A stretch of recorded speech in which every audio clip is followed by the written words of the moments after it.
님이 이제 문경 봉암사에서 오래 수행을 하셨는데, 예, 꽤 그곳에 이제 오래 있었습니다. 네, 그때 특별 정진도 봉암사는 많이 하고, 특별 정진이라는 게 막 뭐 일주일씩, 10일씩 이제 잠도 안 자고 뭐 영명정진하고 이제 그런 건데, 그때 수행 분위기나 그런 건 어땠어요? 그때? 봉암사는 뭐 떠난 지 오래됐지만은 그때는 좀 칼칼했지. 뭐. 지금도 뭐 칼칼하겠지만. 그리고 그 시절적으로 수자 스님들이 가장 보람을 느끼고 막 정진 열정이 있었던 게 그 80년대 같아요.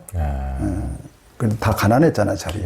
우리 한국 사회가 다 가난했지만 특히 그래도 절은 묵은 쌀이라도 안 떨어진 데고 농사 짓는 시골도 70년대만 해도 쌀밥 아껴 먹었잖아. 그렇죠. 안 그래요? 그렇죠. 근데 그때는 그렇게 이렇게 뭐 어디 본사 따지고 뭐 어디 따는 것보다는 다 선원도 노동 위주 선원이었으니까 나무로 주로 난방을 처리하고 할 때 아니야. 그렇죠. 불 때는 방이 대부분이었는데 그러다 보면 나무도 하고 울력도 하고 밭도 갖고 먹고 이런 것인데 지금은 다 그냥 신도님들이나 뭐 절에서 고용한 뭐 부목조사 보살들 의해서 의식주를 해결하니까 아무래도 나는 그 조기자도 알지만 빅토르 이고라고 하는 네미제라블 쓴 그 사람의 어떤 고명록에 보면은 그런 말이 있어. 노동은 사상이요, 희망이요, 영광이다. 뭐 그런 유능가 젊은 날에 그 상당히 마음에 들었는데 그것은 뭐 수행 집단도 마찬가지야. 우리가 이렇게 앉아가지고 온몸에서 오색강명이 나서 성공했던 그것이 중생과 땅과 하늘과 비와 바람을 나누지 못하는 광명이면 뭐 하겠냐고. 손에 흙냄새도 나고 똥냄새도 나고 아니 뭘 먹었으면 냄새가 나야지. 근데 너무 분냄새가 나면 어떡하냐고. 그러니까. 그런 기억이 나요. 그러니까. 지금은 뭐 너무 깨끗한 선원. 그보다는 이렇게 좀 노동도 겸해야 되는 그 선원이. 그리고 깨끗한 선원이 10개면은 좀 특색 있는 선원이 한 3개, 4개는 나와야 또. 그 전에 이런 제안을 내가 한번 한 적이 있어. 아니, 송광사는 광주권에, 해인사는 대구에, 통도사나 범호사는 그 부산에, 뭐 이렇게 다 구역별로 그 자기 세력의 대도시가 있지 않냐, 지역이. 그러면, 하한걸 때는 석 달간 꼭 끝나가지고 막 바로 싸고 이것만 할 게 아니라 한 15일 정도는 일찍 죽비 놓고 좀 노인들만 있는 농장에 가서 뭐 도와주기도 하고 또 뭐 쭉 덥지만 시장이나 이런 데 탁발을 좀 해서 나중에 그 군이라든가 시라든가 그 시장 나오라 해가 불우한 뭐 외국인 가족이라든가 이런 학부모 없는 그런 애들을 위해서 이걸 좀 전달해 주라. 우리가 이게 너무 적어서 우리 절에서 쌀은 좀 걷어오마. 뭐 이런 특색이 있는 수행간에 회항하는 향기가 있다면은 그 자체가 왜 아름답지 않겠냐. 나는 뭔가 지금도, 지금은 이제 출가자도 적어지고 선원도 살림이 어려우긴 하지만 그 어려운 살림의 에너지를 좀 더 민중과 함께 할 수 있는 것이 꼭 주지만 신도를 만날 필요가 뭐 있어. 수자가 딱 여법이 목이 물려가면서 뭐 손 가들고 지금 이제 뭐 기계하지만 그래도 하는 행위가 그쪽에 접근하는 행위 자체와 시간이 사람의 인연을 지어주잖아. 뭐 감동까지는 아니라도 그 노인밖에 없는 농촌에 아예 가다가 옥수수 언제 따요? 뭐 할매 좀 도와드리겠습니다. 뭐 이래도 우리가 함께 있는 절이 되는 거 아니야. 그러니까 이제 스님도 예전에 선방에만 다닐 때는 선방에서 선방 스님들이 굉장히 이제 대중들하고는 뭐 서로 접할 게도 많지 않고 이제 사판성들도 아니고 이제 그런 감이 없었을 텐데 나름대로 또 키르기스탄도 하시고 키르기스탄 봉사활동도 하시고 공주활동 하시고 하면서 스님 자체도 생각이 많이 이제 이렇게 바뀌시고 그 이제 되게 그렇더구만 몰입이라는 게 그 세월과 약간 연관성이 있어요. 아주 뛰어난 자는 막 뭐 복숭아꽃을 핑글보고 원하에 대오했다고 이제 기록도 남아있지만 되게 사람은 이제 상처와 실패와 만족의 어떤 경험들이 축적돼 가지고 인격을 이루거든. 이게 무슨 가만히 있다가 언하에 뭐 정전백수자니까 탁 깨쳐버렸다. 기록은 있지만 삶은 그렇게 집행되는 게 아니잖아. 그 기록은 문자를 다 생명을 불어넣어서 풀어놓으면 시간이 되고 허물이 나오고 또 감동도 나오고 그런 게 인생 아니야. 그러니까 인생을 수행자로 살고 뭐 속인으로 사는 것이 아니라 우리는 함께 가야 되는 시대가 됐다 이거야. 특히 이 코로나 시대에. 그러다 보니까 중봉하고도 자주 전화로 나눈 말이지만 칸다다른가 뭐 러시아 말을 내가 좀 하긴 하는데 그 마하 7인가 8로 날아가는 뭐 미사일이 있대. 어제 뉴스 나는데 그걸 만들어 가지고 결국은 뭐 모기를 잡자는 것도 아니고 수천억 뭐 엄청난 비행기 뭐 미국이 군부해서 그게 무슨 뭐 저 인간 학살하고 어려운 나라 탐욕을 지배하고 뭐 하지 대화를 하기 위해서 그거 만든 것도 아니잖아. 결국은 핵폭탄이라는 것도. 근데 그게 뭐 코로나가 그거 뭐 마하 8로 날아가는 거 쐈는데 코로나가 까딱이나 해? 그리고 너무나 많은 국가와 이념과 종교와 믿음과 상관없이 공적이 된 거 아니야, 문제가. 적이 된 게 아니고 인류의 문제가 된 거지, 이게. 그러나 앞으로 많이 있을 거라고, 이런 일이. 그러면 지금부터라도 지도하는 사람, 그리고 가치관을 구현하는 모든 사람들이 지금 우리가 추구하고 성공했다고 할 수 있는 그런 가치들을 돌아볼 때가 아닌가 말이야. 다시, 공동체가. 그런 생각이 들어요. 그러니까 스님도 이제 선방만 다니고 선방 참선만 하는 선방 수자여서 선방 수자들은 책도 잘 안 읽고 불교 책도 잘 안 읽고 이제 그런 게 선방 수자들의 어떤 특색인데 마음을 깨치면 된다고 이제 보통 많이 그러고 그런 일반 책은 오직 안 읽고 이제 그런 경향이 좀 있기도 한데 또 다른 책은 안 읽고 또 스님이 또 세상의 어떤 고뇌와 우리 민족의 어떤 이념 같은 게 워낙 심각하니까 다른 책을 안 읽어도 태백산맥을 3번이나 읽으셨다고 그렇잖아요. 그래서 언제나 조정근 선생하고 같이 통화도 했는데 아마 이런 세상의 어떤 이런 갈등이나 고뇌를 이제 그래도 아무리 산중은거에 사는 수자도 세상의 어떤 민중의 고통과 고뇌와 그런 것을 모르면 안 된다는 생각이 스님도 이제 있으셨으니까 그런 옛날에 그런 책도 보셨을 거 아닙니까? 뭐 선방에 다니는 수자들이 뭐 책을 안 보고 그런 사람도 있는지 모르지만 대부분 의외로 책을 많이 봅니다. 꼭 걸망에 자기가 좋아하는 책. 그리고 그 태백산맥은 상당히 감동적이었어요. 그래서 뭐 염상구도 알고 하배치 소화댁도 나오는데 굉장히 그 조정래 선생님 그 책 한 권만 가지고도 당신이 한국 문학사뿐이 아니라 민초들의 그 시대 상황을 역사적으로 가장 잘 기록해놓은 책이라 해서. 상향수에 얽힌 뭐가 전설이 있죠? 예, 그냥 이제 대개 한국의 모든 명소에는 전설과 이제 어떤 비유가 있는데. 상향수를 보조국사 진울 스님께서. 네, 진울 스님하고 그 이제 진울 스님이라는 분은 이제 현존하는 분 아닙니까? 고려 16국사에 초도시고 그런데 정예열사문을. 우리나라 불교계에서 가장 대표적이신 분이죠. 그렇죠. 그 어른이 이제 이런 깊은 선정에 들어서 있는데, 이것은 우화와 이제 시간을 초월한 그런 야사 같은 말은 그래요. 전설은. 근데 중국의 금나라가 이제 후금이 있고 정금이 있는지, 거기에 장동이라는 황제가 있었다네. 그분의 부인이 엄청난 그런 난치병을 앓고 있었는데,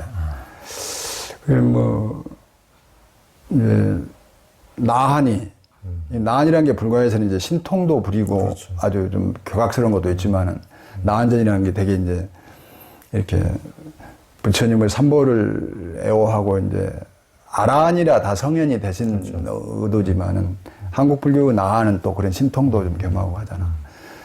그 선정에 든 보조스님의 그 정신을 나한이 안고 가서 그 중국 장종왕비의 병을 고쳤다는 거야. 그런 전설이 있어. 그래서 이제 장종이 일찍 아들들이 요절하고 했는데 아들 셋째인가 그분을 출가시켰다는 거야. 네, 그분이 이제 16국사 중에 담당국사를 송광사로 출가를 시켰다. 그렇지 보조스님이 여기 있을 때. 그래 와서 기념으로 저 집 방해를 꼽은 게 저 나무가 됐다는 그런 전설이 있죠. 그러니까 보조국사가 심은 게 아니고 그 담당하고 같이 장종의 아들, 그러니까 담당 천자의 아들을 중국 천자의 아들. 그래서 천자함이라고 이름이. 그래서 천자함.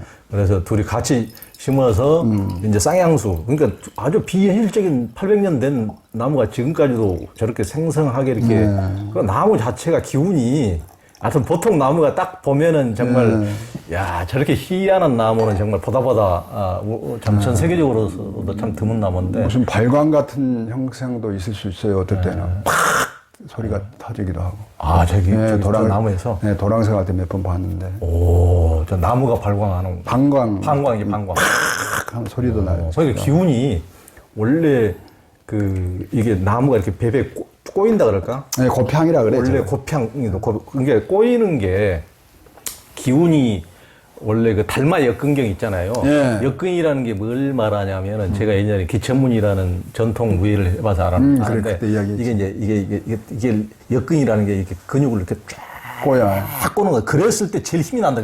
이게 꼬였을 때 이렇게 그냥 이렇게 했을 때는 힘이 안 나는데 그냥 이렇게 풀리면서 이렇게 꼬였을 때 힘이 몇 배가 난다는 거야. 이렇게 역근, 달마 역근. 그래서 이게 향나무가 전체가 이렇게 꼬여 있는 거라. 쫙 달마 역근경처럼. 그러니까 그 기운이라는 게 벌써 딱 전혀 다른 거예요. 그래서 아마 범상하지 않지. 야 이런 나무가 아마 전 세계에서 제가 본 나무 중에서 제일 특이한 나무 같아. 제일 특이한 나무 같아. 저기 기념주화를 그게 만든 지 인터넷에 올린 지뭐 3분 만에 다 나가버렸다 하더라고. 네, 스님하고 저하고 이제 문경 봉암사 암자들 다 순례하고 벌써 그때가 이제 벌써 15년 가까이 돼버렸는데 이제 그때 이제 봉암사에서 제일 멀리 있는 곳이 이제 용추토굴이었고 그 용추토굴 뭐 봉암사에서 걸어서 거의 한두 시간 가야 돼. 한 시간, 2시간 가야 되는 꽤 거리가 있었는데 같은 1시간 정도는 갔을 그 거예요. 산내암자인데 그 마지막에 있어요. 네, 마지막에 있고. 그래서 용추토굴에 그때 가보고 이제 흐름한 그 암자에 그냥 집 한 채 달랑 뭐 조그만 함색으로 된 집인데 그때 당시에 그 얘기 듣고 깜짝 놀랐는데 전남 곡성 성륜사에 이제 선지식 청화스님 상자가 그때 수행 중이었다고 그러는데 거기 용추토굴에 그러니까 2003년에 이제 청화스님이 열반하셨는데 그 청화스님 열반 소식을 이제 누군가 전해주려고 그 이제 용추토굴까지 가서 밖에서 아무리 불러도 대답했길래 문을 확 열어보니까 이제 앉아서 좌탈 열반 앉아서 이제 이미 돌아가신 좌탈 입망했다고 이제 그런 얘기를 그때도 이제 들었는데 용추토굴에 이제 그때 나오면서 이제 스님께서 해주신 말씀이 이제 이렇게 선방 수자들 참선하는 게 그냥 보기에는 좋아 보이지만은 그냥 저런 데서 살 수도 있을 것 같지만은 그게 쉽지 않다. 이제 뭐 아무리 혼자 있다 그래서 아무 일도 안 일어나는 것이 아니고 마음 밖에서 뭔가를 얻으려는 사람은 단 며칠도 이제 저기 앉아 있을 수도 없다. 뭐 뛰쳐나갈 수밖에 없다. 뭔가를 이제 그 마음속에서 요동을 치기 때문에 그래서 이 영화를 보듯이 우리가 육군 경기에 쫓아다녀서는 안 되고 이 영화는 다 끝나기 마련이다. 이제 그 굉장히 이게 법문 중에서도 아주 상근기 법문이었는데. 그렇죠. 특히 이제 실수 자선 수행하는 사람은 그때 무엇을 구해가지고 이거 고치고 저거 갖추고 이걸 추가하고 저걸 더하고 이런 것이 아니잖아. 그러려면 뭔가 올곧은 마음에 딱 하나 이걸로 승부를 건다는 게 이제 화두정신 아니야. 그런 화두 수행자의 납자라면은 뭐 자연 속에서 뭘 찾고 구하는 것은 육군 육식이다 느끼겠지만 이 조사의 근본인 그 생사를 해결하는 거기에는 마음 밖을 벗어나 가지고는 별 재미가 있겠냐 이런 말이죠. 오직 마음 안에서 이제 대호각성해야 하려는 그런 철두철미한 그런 정도의 각오가 없이는 그런 암자와 토굴에 앉아서 수행 정진을 할 수가 없다. 근기가 못 따라가는 거죠. 육군 경기에만 계속 끌려다니고 일이 또 현혹되고 절이 현혹되고 어떤 욕심에 또 어디 밖에 나가서 뭐 좋은 것을 뭐 구경해야 되는데 또 누구를 만나 이유를 대잖아. 사람은 다. 여기 못 오는 사람은 못 오는 이유를 대잖아. 오는 사람은 또 오는 이유를 대고. 그러니까 그런 생각에 그게 이제 다 번뇌망상인데 거기서 끌려다녔다가는 거기에서 앉아서 내면으로 계속 깊숙이 마음을 탐구할 수도 없는 거. 깊어질 수가 없죠. 예, 그런. 이 우리가 자선하고 중봉하고 나오지만 앉아있는 자세가 지금 부동하냐 이렇게 딱 앉는 것이 막 이렇게 주고 받으면서 막 뭐, 하는 게 아니고 뭔가 정자하고 그 정자했을 때 어떤 좌법의 등력이라도 된 사람은 몸을 잃는 경우도 많잖아. 왜? 불현듯 그냥 시간이 흘러가 버리는. 좌망이로죠, 좌망. 그런데 그 당연히 해를 밝히기 위해서는 고요해져야 되지. 고요하지 않으면 그게 그 근원으로 들어가기가 어려우니까. 근데 그게 이제 몸과 이 몸 안에 있는 그 어떤 에너지를 느끼는 것이 아니라 삶 전체를 통달하는 고요가 되는 것이지. 예, 밖이나 아니나 없이. 그래서 근대 선승의 횃불이라는 성철 내룡사님들 말씀이 내외 명철 그러잖아. 내외 명철. 내외 안과 막히 이제 뚜렷해라. 함께 밝아지고 쫓아가서는 이상하고 앉아서는 뭐 했다 하는 그것은 아니야 이 말씀이지 뭐. 내외 명철. 여기 이제 그 선지식들 모시고 그때 그런 그 선생님이나 이런 분들 모시고 참선하셨어요, 선빵? 예. 회인사는 또 지금도 용맹경기를 할 겁니다. 그는 꼭 하니까 하는 거 동안 할 것 없이. 이제 선방 다니고 이렇게 이제 서림초당 같은 데서도 혼자 독생도 하시고 이렇게 다니시면서 어디에서 제일 공부가 잘 되셨어요? 어디서 제일 좋았습니까? 뭐 그냥 개인적으로 제일 존재에 대한 통찰을 뭐 스스로 만족했다 하면은 키르기스탄 생활이죠. 오히려 선방보다도. 아니 이제 그 국제적인 그런 속에서 여러 가지 행보령을 겪고 있는 인간의 어떤 군상을 볼 때 우리나라는 그래도 안정권에 있는 나라였고 그런 것을 볼 때 삶이라는 것은 그렇게 불멸의 존재로 나오는 것은 아무것도 없는 것이구나. 불생불멸이라고 하잖아. 개인적으로 수행할 때 고운사에서 죽비 잡고 100일 용맹경진을 대중들과 한 적이 있어요. 그래서 고운사 아주 유명했던 그때는 근일 스님이 주재하시고 근일 스님의 은사이신 도원 큰 스님이 조실로 있을 텐데 그때 조실이 왔다고 잠깐 거기는 이제 자복을 10분 이상 못 하지만 지 스스로 가야 돼 물이 그리고 선원에서 씹는 건 안 되고 일종씩 다 해야 되니까 물만 마시고 해야 되는데 조실 스님이 좀 이렇게 하신 분이야 이렇게 인사도 하시는 분인데 그 당시 노인 조실 스님 왔다고 입승이 내로라 하더라고 조실 스님이 선원장을 겸하고 있을 테니까 그녀지 근데 노장님 좀 말 많이 하다 보니 내가 좀 시간이 좀 걸렸지 그동안에 구기자 한 잔씩 하고 계세요. 조심 가신 거 보고 계십니다. 올라와서 딱 문을 열고 보니까 전부 눈은 반 뜨고 있는데 이렇게 문을 연지를 모르더라고. 이게 그 수마와 어떤 좌선이 그냥 뭐 좋게 보면 익을 대로 이거 있는 거지. 그래서 내가 그 놀래키려 하면 굉장히 심장에도 안 좋을 것 같더라고.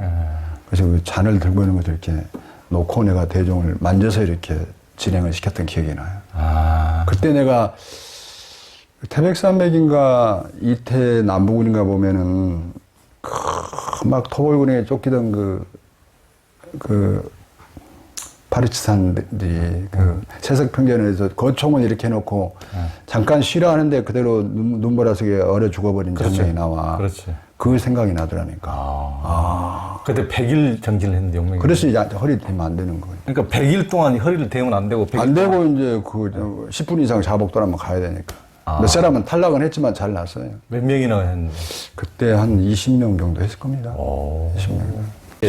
얘는 더 선방에 그런 열기가 셌네 그때. 거기가 그렇게 용맹경전하는 금당선에 유명했어. 그 고은석 한때.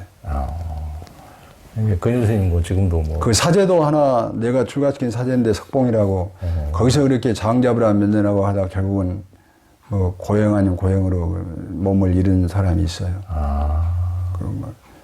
뭐 단식 그때 결국 병원에 실려갔는데 장잡으라 하고.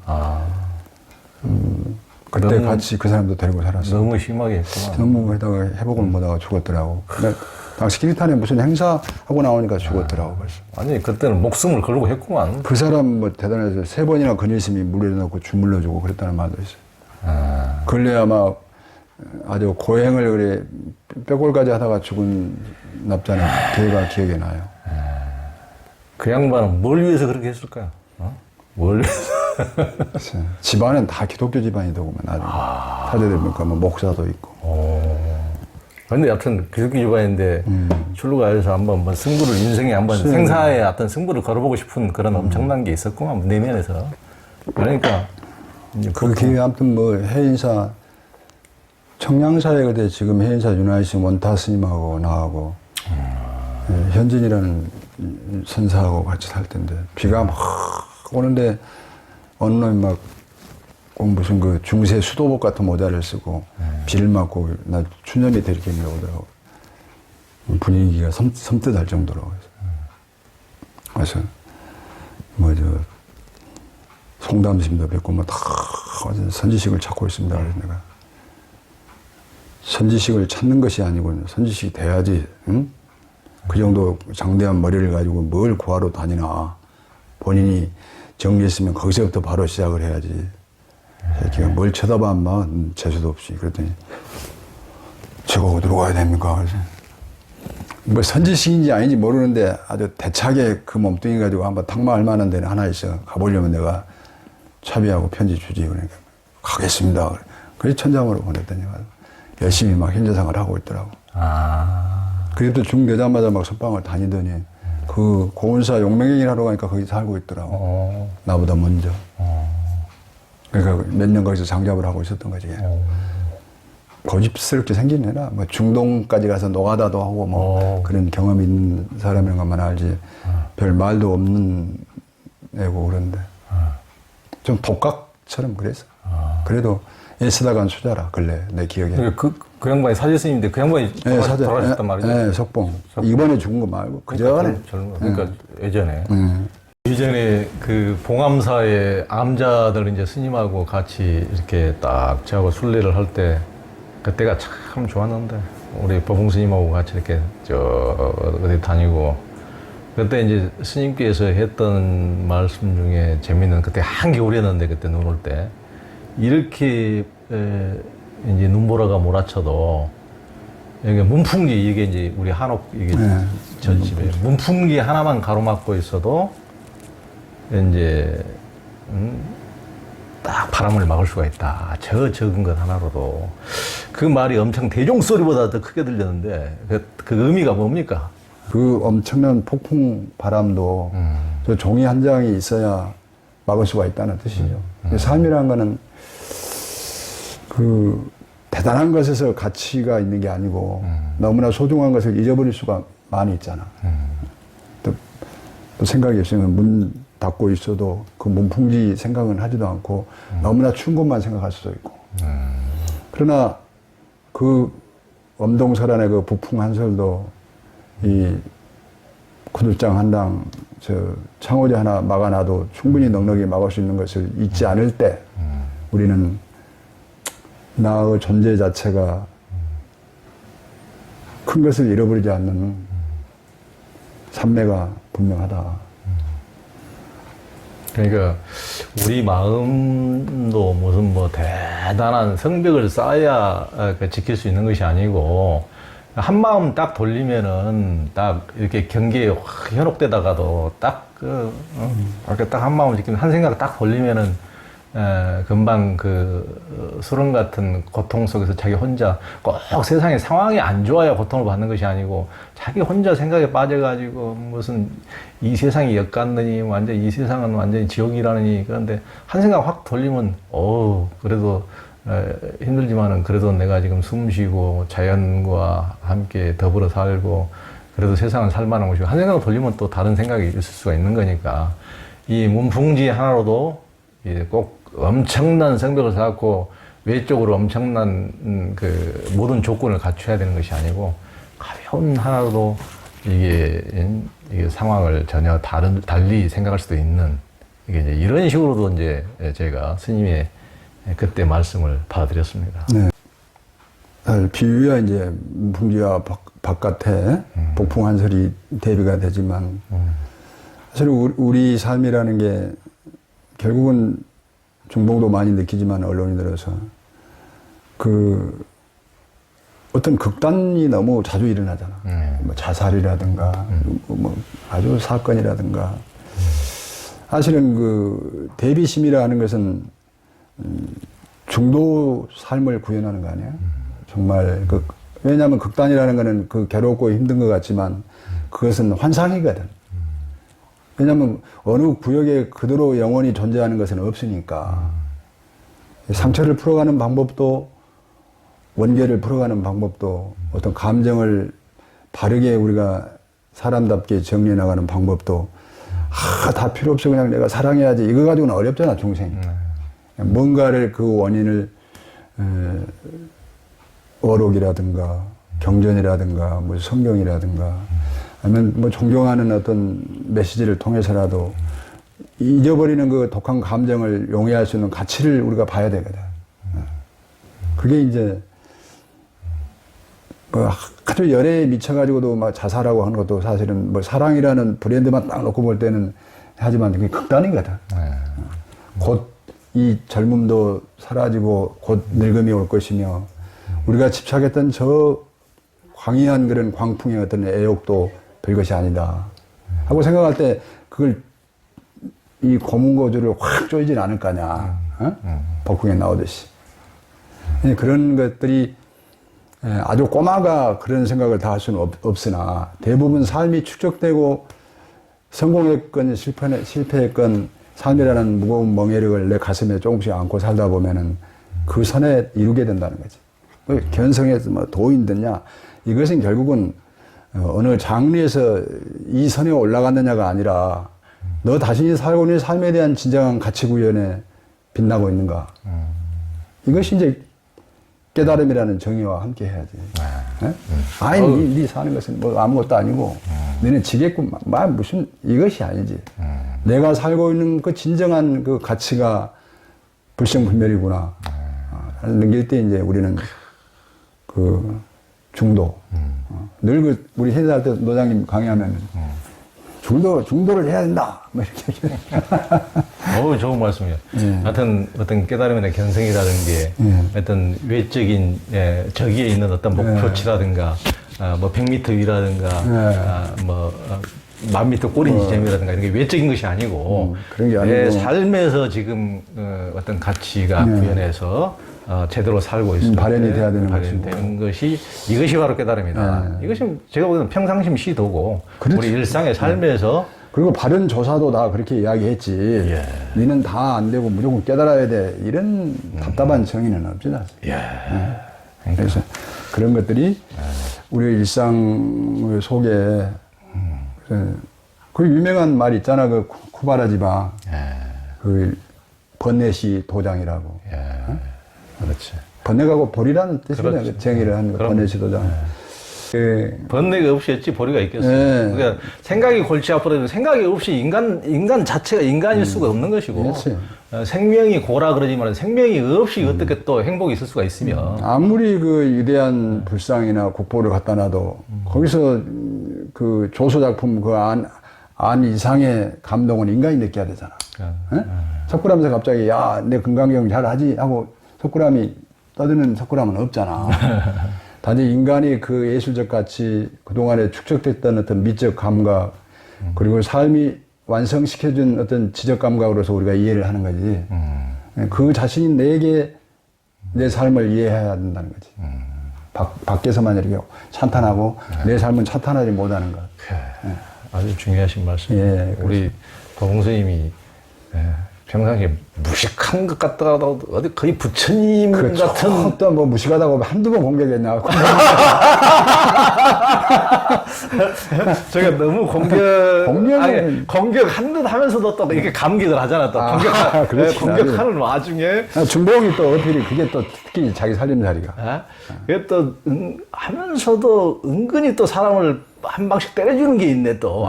그러면서 제가 제일 또 그 감동을 받은 대목이 하나가 그때 이제 우리 순례할 때 그 스님이 문제를, 그러니까 사람들이 전부 다 인생의 문제라든가 내가 지금 해결해야 될 문제를 다 사람들이 다 고민을 갖고 있는데, 문제를 갖고 풀려고 하면 끝내 문제를 풀 수가 없다. 해결을 할 방법이 없다. 문제를 사랑해야 된다. 네, 그렇죠. 야, 거기서 내가 골을 빵! 와. 이거 다시 한번 좀 얘기해 주세요. 아니, 되게 이제 사람이 살다 보면 이 문제를 해결했다고 안심할 수가 있고, 또 그 문제에 대한 번뇌에서 떠나려고 아주 또 새로운 번뇌를 해. 그걸 문제 해결로 보는 거지. 그러나 어찌 이미 이 몸을 받아서 끝없는 나그네의 길을 가는데 왜 문제를 안 만나겠어? 뭐 안 만나면 이상하지. 계속 만나는 거야. 남녀 간의 관계, 친구 간의 관계, 이해관계, 사업관계. 뭐 일단 우리는 아무리 아름다운 모습으로 있어도 석굴암처럼 앉아있을 수는 없고, 원진미륵처럼 할 수도 없잖아. 우리는 우리의 생명을 함께 하면서 뭔가 문제의식을 찾아 그 문제를 사랑할 줄 아는, 그런 원력이 있어야 지혜가 발현이 되니까. 문제를 그냥 짜증스럽고 거부하고, 끝까지 그 욕망의 세계만을 쫓아간다면은 그 문제는 문제일 수밖에 없는 거지. 그러나 그 문제를 사랑해 보세요. 그러면 당신의 번뇌와 그 극단은 좀 많이 덜어질 겁니다. 굉장히 진짜 핵심적인 말씀인데, 보통의 경전에도 나오지 않는 말이지. 이 세상의 모든 경전은 지혜로 문제를 해결한다고 그러지, 문제를 사랑해라고 이렇게 굉장히 핵심적인 건데, 왜 그러냐면은, 이게 이제 뭐 장자에도 나오는 말이지만은, 장자에도 하여튼 황실에 제일 보배롭게 모셔진 게 이제 수천산 거북의 등가죽인데, 그렇게 귀한 자리에 모심을 받을 것이냐, 아니면 진흙밭이라도 끌고 꼬리를 끌면서 이 구차한 삶을 살 것이냐.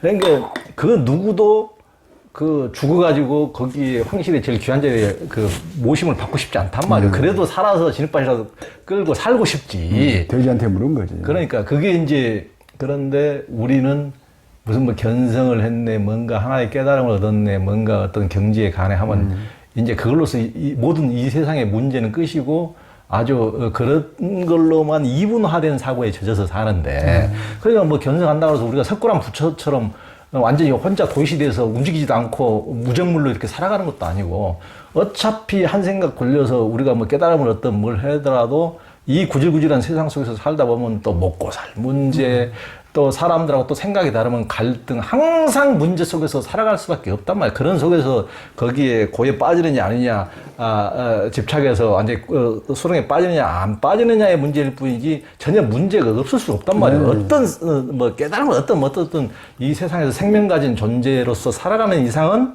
항상 세상에서 문제가 생기면은, 세상에서 환경오염으로 지구가 멸망하게 생겼으면은 자기도 그 문제에서 떠날 수가 없는 것이고, 코로나로 세상에 번졌으면은 그걸로서 자기는 떠나서 정토 세상에 혼자 살 수도 없는 것이고, 그런데 그래서 항상 문제를 떠나려고 하면 영원히 떠날 수가 없는 것이고, 그러니까 문제를 사랑해라. 굉장히 우리 보붕스님의 참 보배로운 그런 말씀이라고 저는 이제 아주 좋은 말씀이었습니다. 이제 지금까지 이제 스님께서 역대 이제 선지식을 많이도 만나고, 또 이제 어떤 푯대로 세울 만한 분도 있었을 텐데, 이제 역대 살아지 않으신 중국 성사들 중에서도 있을 수가 있고, 어떤 분의 법문과 삶을 가장 따르고 싶었습니까? 뭐 역대 조사와 뭐 여러 어른들을 다 따르고 싶지만, 다 따르고 싶고, 너무나 다 광야하지만, 결국 불교 수행자는 가장 발언하고 비언을 세고 하는 것이 선불교이든 연불불교든 불조죠, 불조. 서가모니를 생각하면 다 자다가도 일어나야 되잖아. 조사스님도 그런 분이 있지만은, 그래도 우리 교조이신 시아본사 서가모니를 부를 때 심장이 얼잖아. 그 창법이 달라지고. 뭐 달마대사 이래가지고 안 되거든. 그러나 그냥 거성으로 피부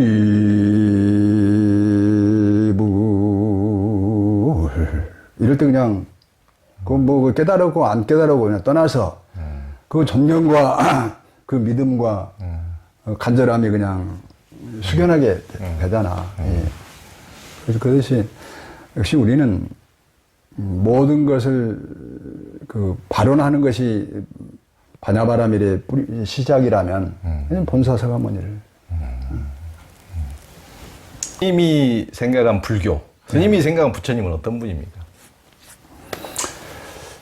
그래서 이제 시작은 경이롭게 올려다보고 선배를 했는데 이제 늙어가면서 부처님은 모든 중생과 함께하는 분이었구나.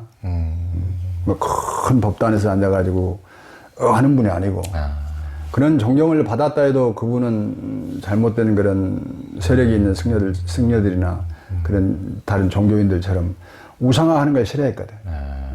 그래서 그 탁발을 한 거 아니야. 어느 세계 위대한 수행자가 길을 걷지 않은 수행자가 있어요. 우리가 뭐 그게 큰 뭐 나눔 같지만은 사실은 예수나 무하마드나 뭐 다 그들을 따르는 이들이 있을 때는 그들이 다 내려놓고 함께하는 그 마음의 자비의 길이 있으니까 사람이 모인 거 아니야. 네가 내 패거리로 와가지고 저놈을 죽여라 이런 가르침은 없거든. 그것을 세력화하면서 도식화하면서 인류가 그냥 폭탄을 던지고 뭐라고 하면 잘못된 것이지 바른 수행자라면 당연히 함께 가는 거예요. 부처님은 늘 함께 시간과 공간을 넘어서 우리를 깨우고 있는 분이고 또 그런 부처님의 행을 수행자들이 함께 할 때 부처님도 굉장히 시공간을 초월해서 늘 그 염화미소를 보내실 것이다. 내가 부처님 모시고 공부 잘하니까 나는 특별하게 부처님 곁에 가까이 가는 이런 법은 어디는 부처님은 없거든. 똥 묻으면 창례라도 막 그 보현 행원에 나오잖아. 그 53 선지식이. 그들이 불법을 대신한다고 화연인데 뭐 하는 사람이야? 도살장에 있는 놈도 있고 막 창녀도 그렇죠. 있고 막 다. 근데 그 사람들의 삶을 비하하고 너는 그만둬라는 것이 없잖아. 너는 곧 네 자신이 빛이요 진리요 영광이다. 이 메시지 아니야? 그리고 너는 그렇게 큰 죄를 진 사람이 아니다. 허물은 질 수 있어. 잘못해가지고 잘못을 고치면서 그 계단에 올라서 천상에 올라가는 것이지. 아무것도 안 하고 바로 뛰어버리시면 무슨 그 천상 계단을 왜 만드나. 삶의 계단이 다 그렇게 허물과 후회와 회한과 통탄과 영광과 이렇게 이루어지는 거 아니야? 그렇죠. 그러니까 지 자리에서 수행자로 있던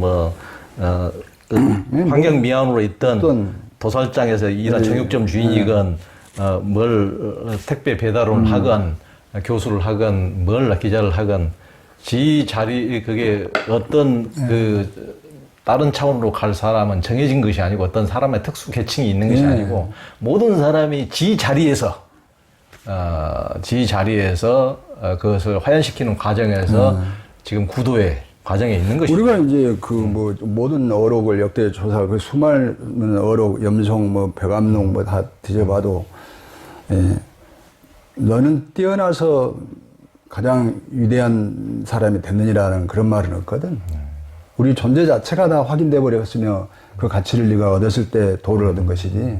이게 뭐 네 사는 건 전부 잘못된 거고 이쪽에 와서 이거 해야 된다.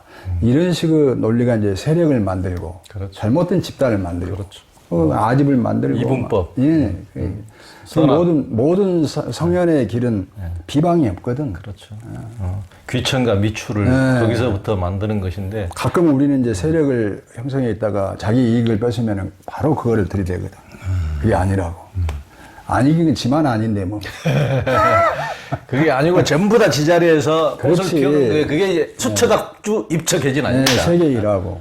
그렇죠. 좀 너무 자기 세계를 막 발을 닦고 막 문을 잠그고 막 탑을 높이 쌓는다지만 그 앞에 뭐 핵 원자력 발전소가 온통 오염을 주고 그 히로시마 그 저쪽에 일본의 그 뭐야 후쿠시마 저 러시아의 그 그런 것들이 뭐 체르노빌 뭐 성을 아무리 빌 게이트가 뭐 몇 조 원을 들여가지고 성을 쌓은들 그 넓은 곳이 더 오염이 됐는데 그 안에 똥 안 들어오고 뭐 안 들어왔다고 살 수 있냐 말이야. 그렇죠. 그러니까 우리는 능력이나 위대한 학자나 사상가나 정치나 재벌이 아니라도 세계와 함께 한다는 그런 책임감이 있거든, 인간일 때. 예, 그런 것들이 좀 더 사회화돼야 된다. 그것이 지금 너무 지금 우리는 그때 중보하고도 이야기했지만 코로나 탓도 있지만 너무 사람이 만남은 짧고 이별이 길어지는 속에서 너무 가치 구현이 창의성을 상실해 가잖아. 진보를 주장한 자들까지도 그러잖아. 노동운동에 뭐 그냥 끝까지 사회를 흔들면서 뭐 뺏어야 된다 그러고 합의가 없어. 함께 가는 길이 없는 거예요. 그러니까. 지금 코로나로 또 사람들이 외출이나 모임도 잘 못하고 활동에 이제 제약을 많이 받다 보니까 어느 때보다 이제 집안에 갇혀서도 이제 지내다 보니까 갈등도 많고 심리적으로 우울증도 많다 그러고. 그렇습니다. 마음병이 문제라는데 이걸 이제 어떻게 이럴 때 마음을 다스려야 될까요? 우리가 이제 대부분 너무 밖에서 구하고 가치 구현을 접촉을 통해서만 찾다 보니까 단절에 대한 어떤 에너지를 못 가져요.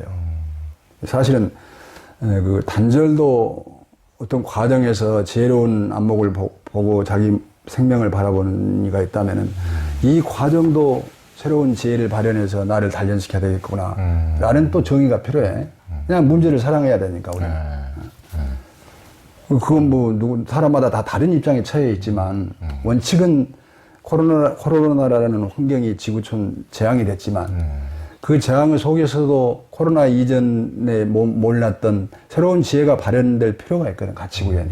그게 개인에게는 조금씩 다르게 나올 수 있지만 이 삶이라는 정의가 공포와 문제에 의해서 망가지는 게 아니라 그 공포와 문제를 찾아 다시 희망을 갖는다는 것. 그 간단한 대의 명제를 가지고 우리 개인들도 이 기회에 그동안 너무 구하고 헤맸던 것보다 좀 줄이고 한번 버려보자. 내 자신의 영혼의 문제와 내 삶의 문제는 어디에 도착해 있는가. 그런 걸 느껴보면은 셰익스피어 햄릿에도 그런 구절이 있다 그래. 죽음은 멀지 않은 곳에 있으니 오늘 오지 않으면은 내일 오지 않으면 오늘 올 것이며 오늘 오지 않았다면 바로 문 앞에 있다. 그때 코로나 시절 아니었을 때라도 그런데 코로나를 이렇게 우리가 높고 우리 희노애락을 가지고 삶을 살아간다면은 있는 문제에 대한 자각이 그렇게 선명해야 되지. 뭐 그 문제는 저걸 빵 여기 갖다 놓고 뭐 문단속 잘하고 해서 해결될 문제는 아닌 것 같습니다. 뭔가 그래서 자기가 이해할 수 있는 저변에 철학이 부재한 시대 아니야 지금. 뭐 그냥 시각적으로 스마트 막 인터넷 컴퓨터인데 뭔가 눈을 감고도 그 게임이 즐거울 수 있는 그런 철학이 필요하다지. 기도는 꼭 법당에서 하는 게 아니잖아. 잠을 이렇게 자면서도 뭔가 뚜렷하게 법당에 있을 때나 교회에 들어가 있을 때보다 더 선명한 자기 확신에 차 있다면은 눈은 피곤하지 않게 뜨는 거 아니야? 또 뭘 많이 가져갔다 해도 그 허구를 알기 때문에 그 많이 가지고 있는 물질을 나눌 수도 있는 거지.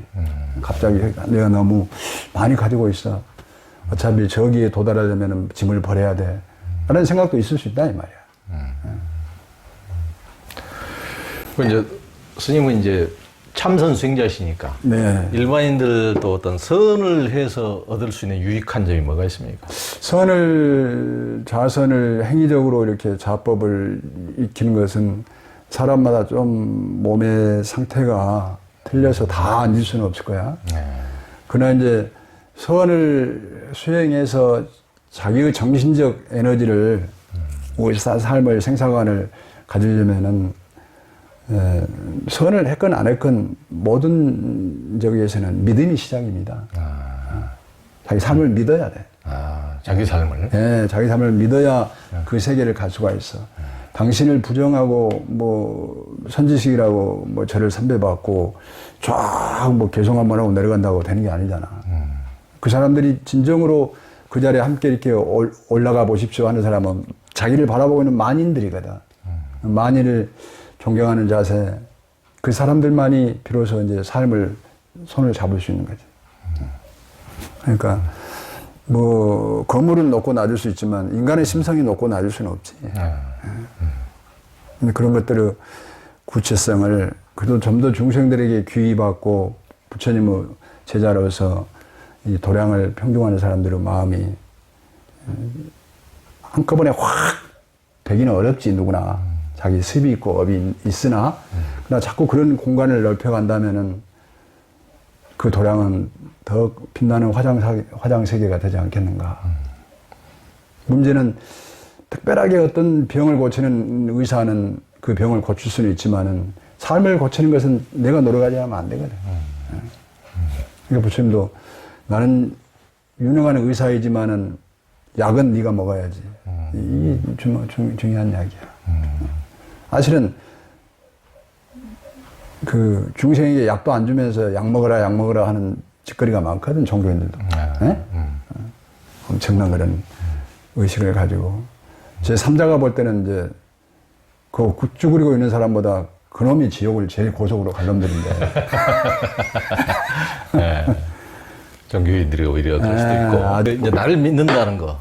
그런 것은, 그런 게 이제, 이를테면 이제, 불교에서도 깨달음에서도 제일 중요한 게 첫 번째가 대신심, 대의심, 이제 대분심, 대수행, 이제 대정진 이렇게 이제 가는 건데, 이게 이제 거기서 말하는 이제 믿음이라는 것은 내 자신이 이미 이제 그런 깨달음을 갖는 어떤 붓다의 어떤 불성을 가진 존재다라는 어떤 한치의 의심이 없는 이제 그런 것과 어떤 일맥상통한 겁니까? 뭐. 그렇죠. 자기 자신을 이 세상의 모든 것은 자기 자신이 주인이고 수처작주라 그랬잖아. 그 위대한 선생.